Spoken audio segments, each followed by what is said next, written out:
নমস্কার, historical world channel থেকে আমি ঈশিতা বলছি। আপনাদের আরও একটা সুন্দর ভিডিও উপহার দিতে চলে এসেছি আজ। আজকের এই ভিডিওটা হয়তো মিলে যাবে আপনার জীবনের গল্পের সাথে। তো চলুন শুরু করা যাক। আপনি কি জানেন, সমুদ্রের বুকে এক আশ্চর্য যোদ্ধা আছে, নাম তার স্যামন মাছ।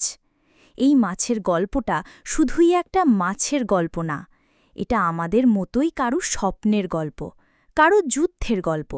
জানো, স্যামন মাছ যখন জন্মায় সে শান্ত নদীতে খেলা করে, কিন্তু যখন বড় হয় সে চলে যায় বিশাল সমুদ্রে।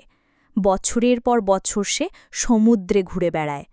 তারপর হঠাৎ সে মনে করে তাকে তো ফিরতে হবে তার সেই ছোট্ট নদীতে যেখানে সে জন্মেছিল। কিন্তু ফেরা এত সহজ না। ফিরতে গেলে তাকে প্রবল স্রোতের বিপরীতে লড়তে হয়, ঝর্ণার উল্টো পথে উঠে যেতে হয়, পাথরে ধাক্কা খেতে হয়, প্রাণ হারানোর ভয়েও পিছিয়ে যায় না। সে জানে সে ফিরে না গেলে তার প্রজন্ম থাকবে না। সে জানে এই যাত্রা তার জীবনের শেষ হবে। তবুও সে লড়ে, সে এগোয়, সে ফিরে যায়, সে সেখানে ডিম দেয়, আর তারপর নিঃশ্বাস ফেলে পৃথিবী ছেড়ে চলে যায়।